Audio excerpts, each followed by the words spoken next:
አመጣጣችን መስተካከል ስለነበረበት በስህተት ስለመጣን በስህተቱ ከቤቱ እንወጣለን። እግዚአብሔርን ብሎ የመጣ ግን ምን ብሎ ከአባቱ ቤት ይወጣል? ምን ብሎ? ማን ብሎ? ማን በጎሬጥ ባየው?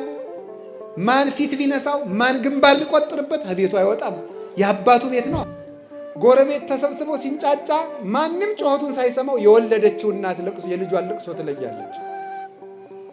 ላሞች በተሰበሰቡበት የጥጃዋን ጩኸት ለይታ ታውቃለች አንዲት ላም።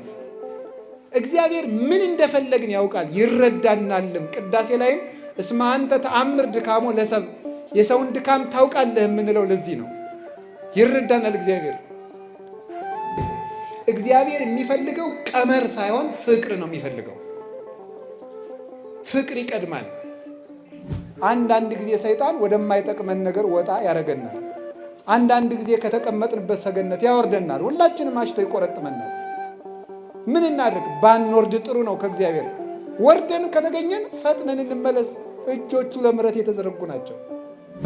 አንድ ቅርንጫፍ ከግንዱ አሁን ብቻ ምግብ ቢወስድ ለነገ ጭምር ይሆነዋል? ለከርሞ ጭምር ይሆነዋል? አይሆነውም። በየቀኑ ነው የሚመገበው። ቃለ እግዚአብሔር ምግባችን ነው። የምንጠይቀውም ሲሳየነ ዘለለ ዕለትነ ብለን ነው። እግዚአብሔርን እንደ ክፉ ዳኛ እንዳይቀጣን ፈርተን ሳይሆን እንደ አባት እየናፈቅን መኖር አለብን። እግዚአብሔር ለምሳሌ አንዳንድ ሰው ሳይጸልይ ካልጸለይኩ እኔ አይቀናኝም ብዙ ጊዜ፣ ስለዚህ ጥሩ ቀኔ እንዳይበላሽ መጸለይ ያለብኝ ይላል። ከእግዚአብሔር ጋር እንዴት እንኖር? የመጀመሪያው ከእግዚአብሔር ጋር እንዴት እንኖር ነው የምንለው። ለምንድን ነው? የማመን ዓላማው ከእግዚአብሔር ጋር መኖር ነው። የማመን ዓላማ ቅዱስ ጳውሎስም እንዲህ ይላል፣ እፈቱ እትፈለጥ እምዝንቱ ዓለም ወአሃሉ ምስለ ክርስቶስ። ፊልጵስዩስ ምዕራፍ 1 ቁጥር 4 ላይ ሲናገር እኔ ከዚህ ዓለም ተለይቼ ከክርስቶስ ጋር ልኖር እናፍቃለሁ ይላል። ስለዚህ የሃይማኖት ዓላማው ካመኑት አምላክ ጋር ማኖር ነው። ለምን ክርስቲያን ሆንኩ ብለን ብንጠይቅ መልሱ ከእግዚአብሔር ጋር ለመኖር ነው። ከእሱ ጋር ለመኖር ነው። እሱም እንዳለ ምን ብሏል? እምከመ ተለአልኩ አነ እስሕብ ኩሎ ሀቤ፣ እኔ ከፍ ብዬ ከተሰቀልኩ በኋላ እናንተንም ወደ እኔ እስባችኋለሁ ብሎ ነበረ። እንግዲህ ራስ ከፍ ሲል እግር ራስን ተከትሎ አብሮ ከፍ እንደሚል ክርስቶስ ሲሰቀል ከኋላም ሲያርግ እኛንም እንደሚስበን ሲነግረን ነው። ሊቁ ቅዱስ ዮሐንስ አፈወርቅ እንደነገረን ሀባሃሎ ርእስ ህየ ይሄሉ አባል፣ ራስ ካለበት ሌሎች ሕዋሳትም ተከትለው ሄዶ ይኖራሉ ይላል። ጌታችን መድኃኒታችን ኢየሱስ ክርስቶስ ደግሞ ርዕሰ ሕይወት፣ የሕይወታችን ራስ ነው። የሕይወታችን ራስ ስለሆነ ራስ ካለበት እግር ተከትሎ እንደሚገባው ክርስቶስ የቤተ ክርስቲያን ራስ ስለሆነ እሱ ከገባበት ሀገር ሄደን ገብተን እንኖራለን። የተሰበሰብንበት ዓላማ የምንጸልይበት፣ የምንጾምበት፣ የምንሰግድበት፣ የምንታረቅበት፣ ፍቅርን ገንዘብ የምናደርግበት፣ በጎ ሥራ የምንሰራበት፣ የምንመጸውትበት፣ ትሕርምትን ገንዘብ የምናደርግበት፣ ክርስቲያን ሆነን የምንኖርበት ዋናው ነገር ክርስቶስ ካለበት ለመግባት ከክርስቶስ ጋር ለመኖር ነው። እንደዚያ ከሆነ ከክርስቶስ ጋር እንዴት ብለን እንኖር የሚለውን ትንሽ ነገር ልንገራችሁ እንፈልጋለሁ። ከእግዚአብሔር ጋር ለመኖር መጀመሪያ የምናደርገው ምንድን ነው ስትሉኝ፣ ከእግዚአብሔር ጋር ለመኖር እግዚአብሔርን ሁልጊዜ ማየት ነው። እግዚአብሔርን ሁልጊዜ ማየት። መዝሙረ ዳዊት መዝሙር 15 ላይ ሲናገር ዘልፈ ርእዮ ለእግዚአብሔር እስመ በየማንየ ውእቱ ከመ ኢይትሐወክ፣ እግዚአብሔርን ሁልጊዜ አየዋለሁ ይላል። ከእግዚአብሔር ጋር ለመኖር ሁልጊዜ እግዚአብሔርን ማየት፣ ሲተኙ እግዚአብሔርን ማየት፣ ሲነሱ እግዚአብሔርን እያዩ መነሳት፣ ሲናገሩ እግዚአብሔርን እያዩ መናገር፣ ሲሰሩ እግዚአብሔርን እያሰቡ እያዩ መስራት፣ ሲነግዱ እግዚአብሔርን እያዩ መነገድ፣ ሲመክሩ እግዚአብሔርን እያዩ መምከር፣ ሲወስኑ እግዚአብሔርን እያዩ መወሰን። እግዚአብሔርን ፊት ለፊት ማድረግ ከእግዚአብሔር ጋር የመኖር የመጀመሪያው መንገድ ነው። እንዲህ ይላል ኤልያስ ሲናገር ሕያው እግዚአብሔር አምላከ ኃይል ዘቆምኩ ቅድሜሁ ይላል። አንደኛ ነገሥት ምዕራፍ 17 ቁጥር 1 ላይ ሲናገር በፊቱ የቆምኩት የእስራኤል አምላክ ሕያው እግዚአብሔር ምስክሬ ነው ይላል። በፊቱ የቆምኩት ልብ በሉ። የት ሆኖ የሚናገር? እስራኤል ቀርሜሎስ ተራራ ላይ ሆኖ በፊቱ የቆምኩት እግዚአብሔር ይላል። ፊት ለፊቱ ዳኛ ፊት እንደቆመ ሆኖ ነው እግዚአብሔርን የሚያስበው። በፊቱ የቆምኩት በዚህ 3 ዓመት ውስጥ ዝናብ ጠብ አይልም ማለት። ዝናቡ ሊዘንብ ሲል ደግሞ አብዩድ የሚባል ሰው ኤልያስን ጠፍቶ ሰንብቶ ሲያገኘው ሕያው እግዚአብሔርን ለአካብ እገለጣለሁ፣ ከቆምኩበት ቦታ አልንቀሳቀስም፣ ሕያው እግዚአብሔር አምላከ ኃይል ዘቆምኩ ቅድሜሁ ከማስተሪ ለአካብ እንድገለጥ በፊቱ የቆምኩት ሕያው እግዚአብሔር ያውቃል። ስለዚህ በፊታችን እግዚአብሔርን ካለ እግዚአብሔርን መፍራት ይሏችኋል። እሱ ነው። ሁልጊዜ በእግዚአብሔር ፊት እንደቆምክ አስበህ ኑር ነው። እግዚአብሔርን ሁልጊዜ እየው። በፊት እንዲያውም በፊቴ ነው አየዋለሁ፣ ቅድሜ ውእቱ እግዚአብሔር በፊቴ ነው የሚለውን ሊቃውንት ሲተረጉሙት ምን ብለው ይተረጉማሉ? በፊት ያለ እንዳይረሳ አረሳውም ሲል ነው ይላል። በኋላ ያለ ይረሳል፣ ፊት ለፊት ያለ ግን አይረሳም። እግዚአብሔርን እያዩ መኖር እንዴት ትልቅነት መሰላችሁ! አንዳንድ ጊዜ ሰይጣን ሕሊናችን፣ አንዳንድ ጊዜ ልባችን ዘወር ሲያደርገው ነው መበደል የምንጀምረው። እኔም እናንተም ፍርሃትም የሚረቀው አይናችን የሚመጣው አይናችን ከእግዚአብሔር ነቀል ብሎ ዘወር ሲል ነው። ቅዱስ ጴጥሮስ ጌታ በባህር ላይ ሲሄድ አይቶት እኔም እንዳንተ በባህር ላይ ልምጣ አዘዘኝ አለው። ና አለው። ትንሽ እንደተራመደ ወጀብ ሲነሳ ከክርስቶስ ላይ አይኑን አንስቶ ነፋሱ ላይ መጣል ሲጀምር ነፋሱ ከፍ ማለት ጀመረ ይላል። አይናችን ከእግዚአብሔር ዘወር ሲል ምን ይሆናል?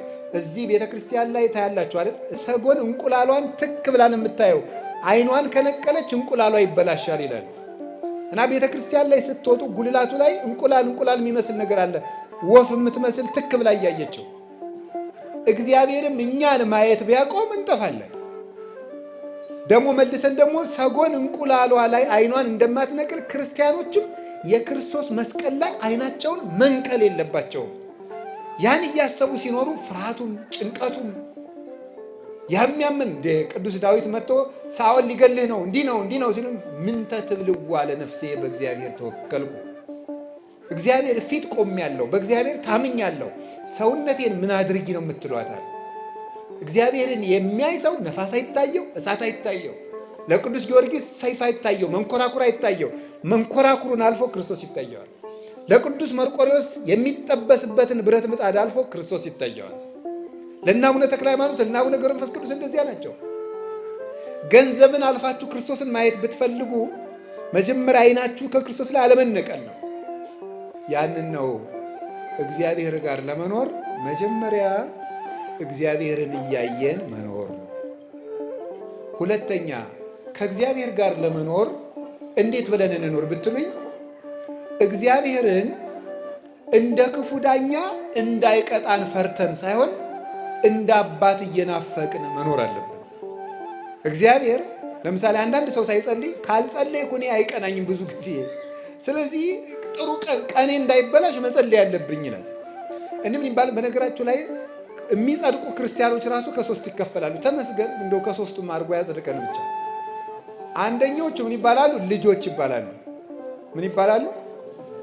ልጆች ይባላሉ። ሁለተኞቹ ደግሞ ልጆች ናቸው፣ ወዳጆች ይባላሉ። ሶስተኞቹ ደግሞ ሰራተኞች ይባላሉ፣ ባሮች።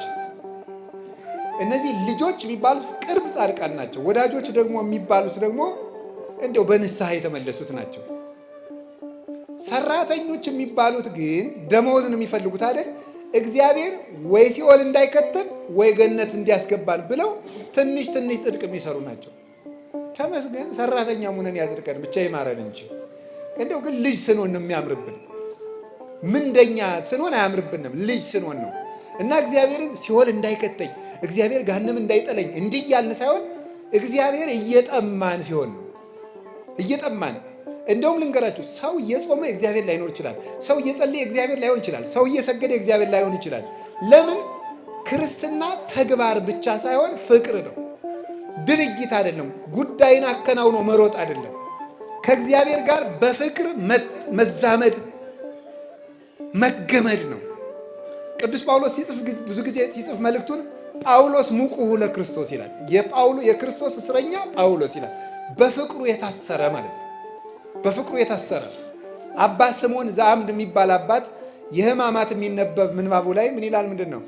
ኦ ክርስቶስ ወልደ እግዚአብሔር ሕያው በከመ ተአሰርከ አንተ በሀብል ከማሁ እስረኒ በሀብል ፍቅርከ፣ አንተ በሀብል ተይዘህ በለታል እንደተጎተትክ እኔንም በፍቅርህ ገመድ እሰረኝ ይላል። በገዳም ውስጥ አበምኔቱ አንድን መነኩሴ ሲያስር ቅናት የሚባል ያስርለታል። ያን ሲያስርለት ይሄን መነኩሴ እኔ በቅናት እንዳሰርኩት ክርስቶስ ወይ አንተም በፍቅርህ ገመድ እሰረው ይላል። ስለዚህ ክርስትና ወይም ሃይማኖት እግዚአብሔርን መጣማት ነው እንጂ እግዚአብሔርን እንደ ክፉ ዳኛ እንደ ጨካኝ ንጉሥ እየተንቀለቀልን የምንፈራው ፍቅሩን እንዳናጣ ነው እንጂ ጨካኝ ስለሆነ አይደለም። ስለዚህ ምን አለ ቅዱስ ዳዊት? ከመ ያፈቅር ሀየል ሀበ አንቂተ መዓት መያት ከማሁ ታፈቅር ነፍሴ ሀበ እግዚአብሔር አምላኬ። ዋልያ ወደ ውሃ እንደሚናፍቅ ነፍሴ እግዚአብሔርን ተጠማች ይላል። እግዚአብሔር የሚርበው ሰው ቸርነቱ የሚሳሳለት፣ ለቸርነቱ የሚሳሳ፣ ለአባትነቱ የሚሳሳ፣ ምሕረቱን እያሰበ የሚያለቅስ፣ እኔ እንዲህ ያለው አመፀኛ ስሆን ጌታዬ ሆይ እንዴት ቻልከኝ ብሎ ለፍቅሩ የሚሳሳ በፍቅሩ የተነደፈ ሰው ሲሆን እሱ ነው ከእግዚአብሔር ጋር መኖር። ስለዚህ እግዚአብሔርን ጌትነቱን፣ ፈራጅነቱን ብዙ ጊዜ ከምታስቡ ይልቅ ፍቅሩ ላይ ትኩረት አድርጉ። ፍቅር ጉልበት አለውና ዳኝነቱንም ማሰብ ይገባል። እግዚአብሔር መቀለጃ አይደለምና። የሆነው ሆኖ ግን ፍቅሩ ስቦ ከእርሱ ያደርሰናል። ስለዚህ እግዚአብሔር ቤተሰቦች ከእግዚአብሔር ጋር ለመኖር ምን እናድርግ ስትሉ ግዴታ ሆኖብን አንድ ነገር አናድርግ። ምን ሆኖብን እናድርግ? ፍቅር ሆኖብን። ስትጸልዩ ረፍዶባችሁ ብታገኙት ሁለት ሰዓቱ እንግዲህ ሁሉ እስከምደግም አትበሉ። በፍቅር አንዲቱን አቡነ ዘበሰማያት ደግማችሁ ውጡ። እግዚአብሔር በፍቅር የምትሆን ነገር። ይህን ደግሞ ጸሎት ለማሳጠር አትጠቀሙበት። መጠቀም ያለብን እግዚአብሔር የሚፈልገው ቀመር ሳይሆን ፍቅር ነው የሚፈልገው። ፍቅር ይቀድማል። የሕግ መጀመሪያ ምንድን ነው ብሎ አንድ ሕግ አዋቂ ሰው ጌታ የሚጠይቀው እግዚአብሔርን ከሁሉ አስቀድመህ ውደደው ነው ያለው። እግዚአብሔር ምንድን ነው ከኛ የሚፈልገው? እንድንወደው ብቻ። እንድንወደው የሚፈልገው ምን እንድንሰጠው ነው? ምንም እንድንሰጠው አይደለም። ጸጋውን ለመቀበል እኛ እንደሚወደን እርግጠኛ የሆነ ልብ እንዲኖረን ብቻ ነው እግዚአብሔር የሚፈልገው። ያንን ነው የሚፈልግ እግዚአብሔር። ስለዚህ ከእግዚአብሔር ጋር ለመኖር ሁለተኛ እየሳሳን እንጂ እንደ ክፉ ንጉሥ እየተጨነቅን አይደለም መኖር ያለብን። ይህ ሁለተኛው ነው። ሶስተኛው ከእግዚአብሔር ጋር ለመኖር ምን ሆነን እንኖር? ስራ ስንሰራ ጽድቅና ኩነኔን ተመሳሳይ ነው። በርግጥ ጽድቅና ኩነኔን ራይት ኤክስ እያልን ሕግን ለመፈጸም ሳይሆን ክርስቶስን እያሰብን እናድርገው። አሁን ደግሞ እያሰቡ ማድረግ ምን ማለት ይመስላችኋል? ለምሳሌ የሰበካ ጉባኤ አባል ክፍያ ብትከፍሉ ካልከፈልኩ በወልድ ክርስትና ያነሱልኝም ብሞት አይፈቱኝም ብላችሁ አይደለም መስጠት ያለባችሁ። ክርስቶስን ለክርስቶስ እንዴት መታደሌ ነው። አሁን እስኪ አሁን የአንዲት ሀገር ንጉሥ መጥቶ ከአንዲት ድሃ ቤት ዛሬ ምሳ የምበላው ከአንቺ ቤት ነው ቢል ወይ መከራዬ ደግሞ እኔ ቤት ሊመጣብኝ ነው የምትለው? እንዴት ቢወደኝ ነው የምትለው? አንዲት ድሃ ሴት እንዲያውም አንድ ሙክት አንድ ሰው ቢያርድና አንድ ድሃ ሰው ቆሎ ቆልቶ ቢያቀርብና እኔ ይህን ቆሎ ነው የምበላ አንተ ዛሬ ቆሎ እንድትሰጠኝ እፈልጋለሁ ቢል ምንም የማይቸግረው ንጉሥ ባለጸጋ ምን አይነት ሰው የሚወድ ሰው ነው አሁን የኔን ቆሎ ሰው ብሎ ይቀበለኝ አትሉ? አሁን እግዚአብሔር ከኛ ሳንቲም ሲጠይቅ አይገርማችሁም? እንዴት አድርጎ ቢወደኝ ነው ማለት ሲገባል ግዴታ አይደል? እንዴት አደርጋለሁ ሳይሆን መሆን ያለበት ምንድን ነው? ማሰብ ያለብን ክርስቶስን እያሰብን ግዴታችንን እያሰብን ጽድቅና ኩነኔን እያሰብን ማድረግ አለብኝ። አብይ ጾም ገብቷል። ምን አረጋለሁ? 9 ሰዓት መሆን አለበት። አስራት መክፈል አለብኝ። ምን አረጋለሁ? እግዚአብሔርን ከሚከፈው ከገሌ ጋር ልታረቅ አይደለም መሆን ያለበት። መሆን ያለበት እግዚአብሔርን እያሰብን እወ ስራዩ ይሰሪ ለክሙ እወ ህድጉ ያድግ ለክሙ። እናንተም ተው ይተውላችኋል፣ እናንተም ይቅር በሉ ይቅር። እኔ እግዚአብሔር ይህን ያህል ዓመት ከተሸከመኝ ወንድሜን እህቴን 3 ወር ብታገሰስ ብሸከምስ ብለን ማድረግ ያለብን። ክርስቶስን እያሰብን ካደረግነው ምንም ጽድቅ አይሰለቸንም፣ ወጥተንም ከቤተ ክርስቲያን አንጠፋም። ክርስቶስን አስበን ከሆነ ቤተ ክርስቲያን የመጣን ሰብካ ጉባኤው ቢያስከፋን አንወጣም፣ አለቃው ቢያስከፋን አንወጣም፣ ሰባኪው ቢያስከፋን አንወጣም። አኩርፈን የምንጠፋው መጀመሪያም ዓላማችን ጽድቅና ኩነኔ ብቻ ገሃነም እንዳይበላን ገነት እንድንገባ ነው እንጂ የክርስቶስን ሐሳብ እያሰብን አምላኬን ላገኝ እሄዳለሁ እያልን ስለማንመጣ ነው። አመጣጣችን መስተካከል ስለነበረበት በስህተት ስለመጣን በስህተቱ ከቤቱ እንወጣለን። እግዚአብሔርን ብሎ የመጣ ግን ምን ብሎ ከአባቱ ቤት ይወጣል? ምን ብሎ ማን ብሎ ማን በጎሬጥ ባየው ማን ፊት ቢነሳው ማን ግንባር ቢቆጥርበት ከቤቱ አይወጣም። የአባቱ ቤት ነው። ማን ከአባቱ ቤት በቀላሉ ይወጣል? ስለዚህ ስንመጣ እግዚአብሔርን ብለን እንመጣ። ሰው ብለን ስላልመጣን ሰው በሰው ምክንያትም ከቤቱ ለምን እንወጣለን? እቤት እንኑር። ሰው ይደክማል፣ ይወጣል፣ ይነሳል፣ ያድጋል። እሱ ነው። ሌላው ከእግዚአብሔር ጋር ለመኖር ምን እናድርግ? ከእግዚአብሔር ጋር ለመኖር ወይን ከግንድ ጋር በሚኖርበት መንገድ እንኖር እላችኋለሁ። ወይን ከግንድ ጋር በሚኖርበት መንገድ የዮሐንስ ወንጌል ምዕራፍ 15 ቁጥር 4 ላይ ታገኙታላችሁ። እንዲህ ብሎ ይናገራል። አነ ውእቱ ሐረገ ወይን ዘጽድቅ ወአቡየ ተካሊሁ ወአንትሙ አይጹቂሁ። እኔ የወይን ሐረግ ነኝ፣ የወይን ግንድ ነኝ፣ እናንተ ቅርንጫፍ ናችሁ። ቅርንጫፍ በግንዱ የኖረ እንደሆነ ያፈራል። እናንተም ንበሩ ብየ ወአነ ብክሙ፣ እናንተ በእኔ ኑሩ እኔም በእናንተ እኖራለሁ። እንደዚህ የሆነ እንደሆነሳ ዝቅ ብሎ ቁጥር 10 ላይ ርእሴክሙ ከመ ትሁሩ ወፍሬ ትፍረዩ ወውእቱ ፍሬክሙ ይነብር ለዓለም። ፍሬ እንድታፈሩ አደርጋችኋለሁ። ምን የሆነ እንደሆነ ከኔ ጋር የኖራችሁ እንደሆነ ከኔ ጋር የኖራችሁ እንደሆነ። ስለዚህ ከክርስቶስ ጋር እንደምንኖረው ምንድን ነው? ቅርንጫፍ ከግንዱ በሚኖርበት መንገድ ከቅርንጫፍ ከግንዱ ምንድን ነው የሚያደርገው? ይመገባል። ማዕድን ይመገባል። የሚያስፈልገውን ንጥረ ነገር ለማበብ የሚሆነውን ቅጠሉ እንዲያድግ ቅርንጫፍ እንዲያወጣ የሚያደርገውን ሌሎች ትንሽ ቅርንጫፎች እንዲያወጣ የሚያደርገውን እንዲያብብ የሚያደርገውን እንዲያፈራ የሚያደርገውን መዓዛ እንዲያገኝ የሚያደርገውን ጠንካራ የሚያደርገውን ነገር ሁሉ ከግንዱ ይወስዳል። ቅርንጫፉ ግን ቢቆረጥ ወደ እሳት ይጣላል፣ ይደርቃል። ባይጣልም ይበሰብሳል፣ ምስጥ ይበላዋል። ከግንዱ ያለ ቅርንጫፍ ግን ያፈራል። ስለዚህ ምንድን ነው? እኛም ከክርስቶስ ጋር ቅርንጫፍ ከግንድ ጋር በሚኖርበት መንገድ እንኑር። ምን እያደረግን? የእሱን ምግብ መመገብ አለብን። ቅርንጫፍ ከግንዱ መመገብ ቢያቆምስ ይቆረጣል፣ ተዘንጥሎ ወይም ደግሞ ተከፍሎ ይወድቃል።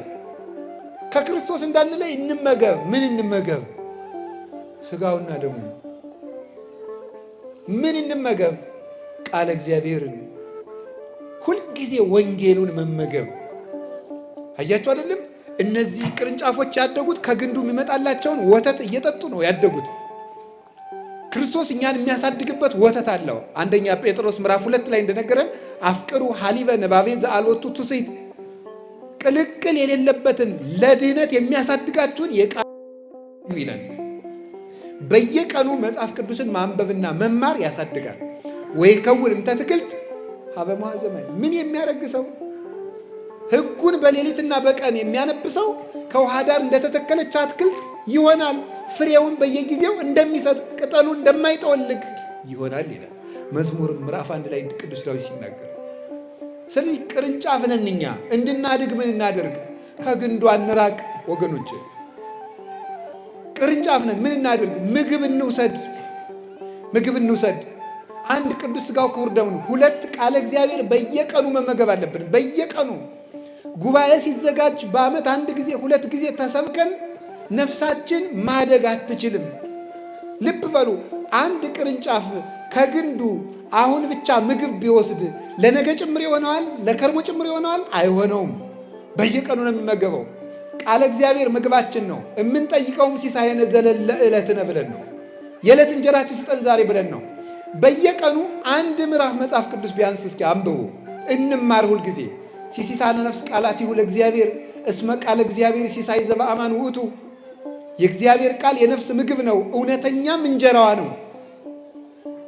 ተመጥኖ ምግብ ያላገኘ ሥጋ ለራስ ፍልጠት ለሆድ ቁርጠት እንደሚጋለጠው ሁሉ ነፍስ ቃለ እግዚአብሔር የማትመገብ ነፍስ ሁልጊዜ ህመምተኛ ናት፣ ለፍሬም አትበቃም። ስለዚህ ቅዱስ ሥጋውን ክቡር ደሙንና ቃለ እግዚአብሔር መመገብን፣ ሀብተ መንፈስ ቅዱስን መመገብን፣ የመንፈስ ቅዱስ መመገብ አለ። ልታውቃላችሁ እንዲህ ብሎ ነበር ዮሐንስ ወንጌል ምዕራፍ 14 ላይ እኔ እያሃድገክሙ ጓለ ማውታት እኩኑ ዳሃደግ አላደርጋችሁም ብሎ ነበር። ዳሃደግ ማለት ልክ እናት የሌለው ጫጩት ማለት ነው።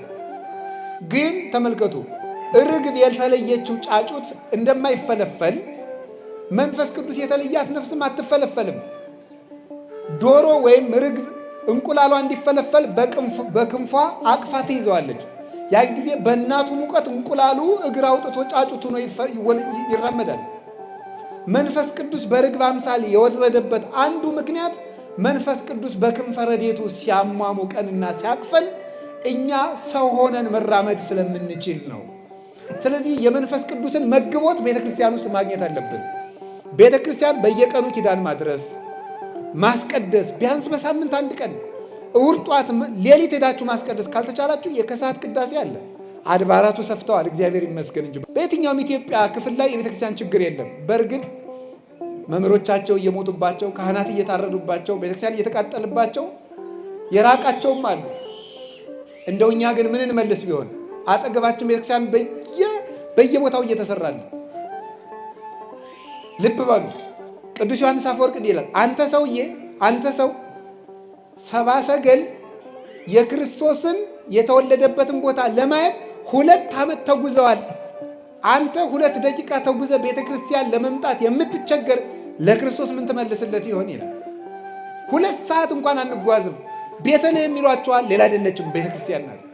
አንዱ እንደ ወይን የምንኖረው ቤተ ክርስቲያን ውስጥ በመኖር እንጂ በዓመት አንድ ጊዜ እንደዚህ አሁን ስታዩት እንደው እዚህ እያንዳንዳችሁን ማይክ እየሰጠው ባናግራችሁ ይህን ህዝብ ብታዩት መቤቴ እንደው አገር እንደው ሰው ራሱ ሌላ ቦታ ያለ አይመስልም እኮ። አሁን ብዛታችሁ እግዚአብሔር አይቀንሳችሁ፣ በእውነት አይቀንሰን። እንዴት ደስ እንደምትሉ እኔ በነገራችሁ ላይ መስቀሌን ኪሴ ውስጥ የቀጠጥኩት ብፁዕ አባታችን እየባረኳችሁ ስለሆነ ነው። ስለዚህ የእኔ ይከተትና የጳጳሱ ከቆመ ይበቃናል፣ እየተባረክን ነው አሁን። ስለዚህ አሁን እኔ የምነግራችሁ ለምንድን ነው? እንዲያበዛን እግዚአብሔር ፈቃዱ ይሁን። ይህን ካልኳችሁ በኋላ ግን የምነግራችሁ ለምንድን ነው? እንዲህ እንድንሆን በዓመት አንድ ጊዜ በዓመት እንደዚህ ተከምረን አይደለም፣ ሁልጊዜ እየመጣችሁ እቤት እንኑር፣ የአባታችን ቤት ውስጥ እንኑር። እግዚአብሔር ጋር ለመኖር እንደሱ ነው። ሁለተኛስ ሕዋሳት ከአካል ጋር በሚኖሩበት መንገድ ከእግዚአብሔር ጋር እንኖር። እስኪ ሕዋሳት ከአካል ጋር በሚኖሩበት መንገድ ይኖሩ። ከማን ጋር በሚኖሩበት መንገድ? አቤት፣ ከአካል ጋር። ሕዋሳት ለምሳሌ እስኪ አንድ ጣት ውሰዱ፣ አውጡ። አንድ ጣት ትንሿን አውጧት። ይሄ ቆይ የሚለውን እንዳታወጡት፣ ትንሹን ነው ማውጣት። ትንሿን አውጣት። በጣም ጥሩ። አሁን እቺ ጣት ምን ትባላለች? እቺ ጣት አጠቃላይ ከእግር ጋር ተጨምራ ምን ትባላለች? ሰው በሉ። እሺ ቆርጠን ብንጥላት አሁን እኔ እንደዚህ ብዬ ከነጣቴ ሰል ሰው መጣ ይባላል አይደል? እስቲ ሰው መጣ በሉ። ጥሩ። ከዛ ደግሞ ቆርጠን ብናጥላት እኔን አሁን ለምሳሌ ይሄ እንዲሁ እየተንቀሳቀስኩ ያማን ነው ይባላል፣ አባ ይባላል። ከዛ ደግሞ ተቆርጠቀለ የማን ቆራጣጣት ነው የሚባለው ማለት ነው። ሰው የሚለውን ስም ራሱ አጣ ማለት ነው። እስከ አብሮ እስካለ ድረስ ግን ሰው ይባላል። ስለዚህ ምን ማለት ይመስላችኋል? ይሄ ቤተ ክርስቲያን የክርስቶስ አካል ናት። ኤፌሶን ምዕራፍ 1 ቁጥር 23 ላይ ዘውቱ ርዕሰ ለቤተ ክርስቲያን እንተ ይእቲ ሥጋሁ፣ እሱም የቤተ ክርስቲያን ራሷ ነው፣ እሷ ደግሞ አካሉ ናት። እኛሳ ሕዋሳቶቿ ነን። የማን? የቤተ ክርስቲያን። ስለዚህ ከእግዚአብሔር ጋር እንዴት እንኑር ባላችሁ እንደ ሕዋስ ነው መኖር ያለብን። ህዋስ ምን ያስፈልገዋል? ቢያንስ አንድ ህዋስ ጤነኛ ሆኖ ከአካሉ ጋር እንዲኖር ቢያንስ ሁለት ነገር ያስፈልገዋል። አንደኛው ደም፣ ሁለተኛው ኦክስጅን ያስፈልገዋል።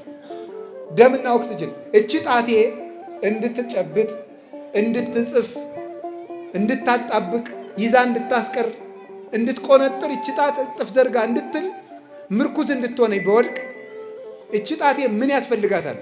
ከቃሉ ጋር ናቸው።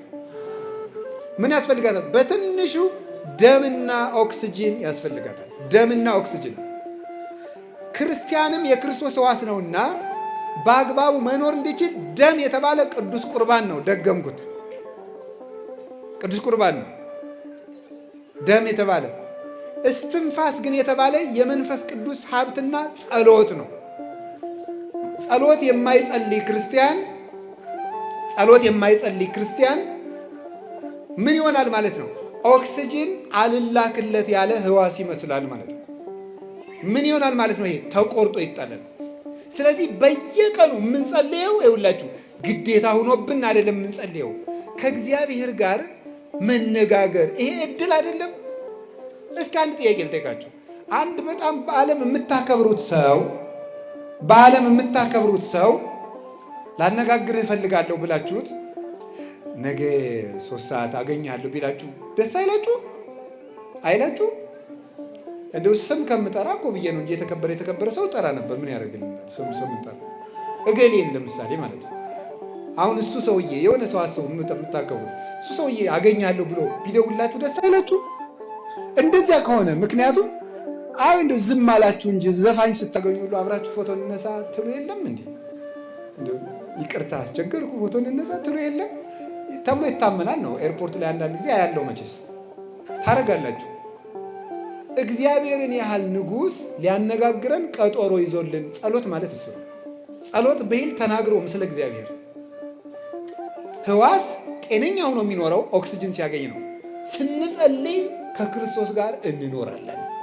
ጸልየን እንብላ፣ ጸልየን እንተኛ፣ ጸልየን እንቀመጥ፣ ጸልየን እንቁም፣ ጸልየን እንውጣ፣ ጸልየን እንግባ፣ ጸልየን እንገናኝ፣ ጸልየን እንጀምር፣ ጸልየን እንጨርስ። ያን ጊዜ ከእግዚአብሔር ጋር እንኖራለን። በሄድንበት ቦታ ሁሉ የእግዚአብሔር እጅ ከኛ ጋር ነው። እሱ ነው የመጨረሻው። በጣም ረጅም ትምህርት ነው። ይችን አንዷን ተናግሬ ጨረስኩ። ምክንያቱም ቃል በገባሁት መሰረት ቃሌን መፈጸም ስላለብኝ። የመጨረሻው ምንድን ነው?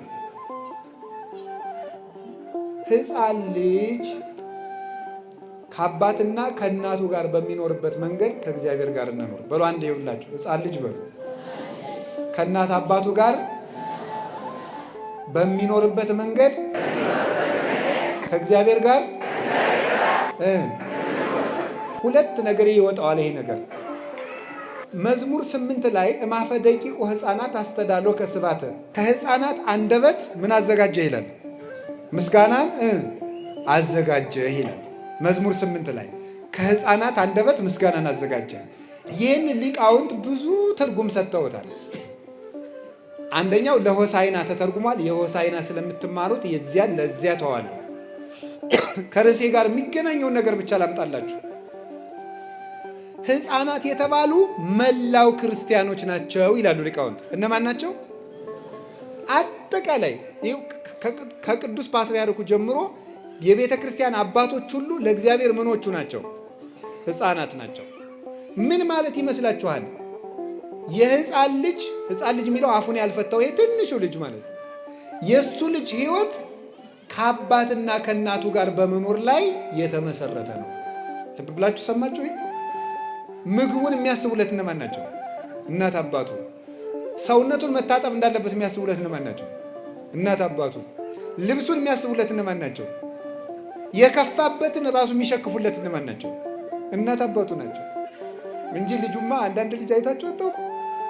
እንግዳ በተሰበሰበበት ድንገት እርቃኑን ከመኝታው ተነስቶ መጥቶ ቆም ይላል። ከእንግዳው መሃል እኮ ነው። እንደው እናቴ እንደው ሕፃን ልጅ ምን አለበት ቆም ይላል። ከዚያ እናቱ እኮ ናት ወይ ተነሳ ልጅ ናማ ብለው ወደ ማጀት ይወስዱታል። የከፋበትን የሚሸፍኑለት እናት አባቱ፣ መታመሙን የሚረዱለት እነማን ናቸው? እናት አባቱ። እግዚአብሔር እንደዚህ የሚያስብልን ነው። ይህንን ነው መግለጽ የፈለገት። ሕፃን የተባለ አጠቃላይ ክርስቲያን ነው። ስለዚህ እግዚአብሔር አሁን እኛ የሚመስለን እግዚአብሔር የጽድቁን እያሰበ የሥጋውን እኛ የምናስብ ነው የሚመስለን። እንዴት እንደሚጨነቅልን የምንበያችሁት እንደሚያስብልን ማለት ነው። ማለት ከእናታችን ማኅፀን ጀምሮ እንዴት አድርጎ እንደሚንከባከበን ብታውቁ። እምከርሰሜ አንተ አምላኬ ያለ እያንዳንዱን አካላችን ሲሰራው እንዴት አድርጎ ተጠንቅቆ እንደሰራን ብታዩት። አንዱን እንኳን ብነግራችሁ የቅንድብ ፀጉር ለምን እንደማያወድግ ታውቃላችሁ? እስኪ የሚያውቅ እሺ፣ የማያውቅ እግዚአብሔር ይስጥልኝ፣ እኔም አላውቅም። እሺ፣ ለማንኛውም የቅንድብ ፀጉር የማያድገው እንግዲህ ቅዱስ ዮሐንስ አፈወርቅ ማንም ሰው አያውቅም ብሏል። የማያድገው ቢያድግ ኖሮ ዓይንን ጠንቁሎ እንዳያጠፋ ነው። አይገርማችሁም? አሁን እናንተ እናቴ ጨዋታ ነው የሚመስላችሁ አይደል? ይኸው እኩል እኮ ነው። የራስ ፀጉርም ደም ነው የሚመገበው፣ ይሄኛውም ደም ነው የሚመገበው። ፀጉርን የሚያሳድገው አንደኛው ደም ነው፣ ሌላኛውን አላውቅም። ከዚህ የሚመገበውን ነው፣ ሌላውን ራሳችሁ ታውቃላችሁ። ታዲያ ይሄም እየተመገበ ለምን የማያድገው? ዓይን እንዳያጠፋ ነው። እዚህ ላይ የተቀመጠው ለምንድን ነው? ግንባር ላይ የቅንድብ ፀጉር ለምን ያስፈለገ ይመስላችኋል? ግንባራችን ላይ የሚወጣው ላብ ጨው አለው አይደለም? ያ የወረደ ዓይንን እንዳይጎዳ አጥሎ የሚያስቀር እኮ ነው። እንዴት አድርጎ እንደፈጠረን እግዚአብሔር ብና አሁን ወይኔ እንደው ሐኪም በሆን ኑሮ አበጥረው ነበር። ግን አላውቅም። ችግሩ እሱ ነው። እግዚአብሔር እንዴት አድርጎ አሳምሮ ይሁላችሁ። ምንድን ነው በጥበብ እደዊከ ገብራኒ ወለሃኳኒ። አዎ ጥቀ አብይ ግብርከ እግዚኦ ወኩሎ በጥበብ ገበርከ። ስራ ድንቅና ኃያል ሁሉንም በጥበብ አደረግክ አለ ቅዱስ ዳዊት። አስቦን የፈጠረን ፈጣሪያችን አስቦን የፈጠረን ትልቁን ክብር ሰጥቶን የፈጠረን ትልቅ ውለታ ውሎልናል። ሙቶልን እንደሚወደን ነግሮናል። ስጋችን ለብሶ ለእኛ በመሞት ገልጾልናል። ድካማችንን ይረዳል። ጎረቤት ተሰብስቦ ሲንጫጫ ማንም ጩኸቱን ሳይሰማው የወለደችው እናት የልጇን ልቅሶ ትለያለች። ላሞች በተሰበሰቡበት የጥጃዋን ጩኸት ለይታ ታውቃለች አንዲት ላም። እግዚአብሔር ምን እንደፈለግን ያውቃል፣ ይረዳናልም። ቅዳሴ ላይም እስመ አንተ ተአምር ድካሞ ለሰብ፣ የሰውን ድካም ታውቃለህ የምንለው ለዚህ ነው። ይረዳናል እግዚአብሔር። የእግዚአብሔር ቤተሰቦች ታዲያ ይሄ ልጅ ምንድን ነው? ሕይወቱ እንዲቀጥል ከእናት አባቱ ጋር መኖር አለበት። አንድ ቀን ጥለውት ቢያድሩ የ6 ወር ሕፃን እንዳልሆነ ሆኖ ይገኛል። ከእግዚአብሔር ከተለየን እንዳልሆነ እንሆናለን። የሕፃን ልጅ ማሸነፊያው ምንድን ነው? ለቅሶ ነው። የማይደፈረውን ጀግና ከወለደ ግን ልጁ ያንሸራሽረዋል። ሰዎች ጤና ይስጥልኝ ብለው የሚሰግዱለትን ሰውዬ ልጁ ግን ያሰግደዋል አልቅሶ። ሕፃን ልጅ ማለት ነው። ከወለደ ምን ጌታ ቢሆን ምን ንጉሥ ቢሆን ለልጁ የማይጎነበስ ማን አለ? ለልጁ አንገቱን የማይደፋ ማን አለ? ልጅ ነዋ።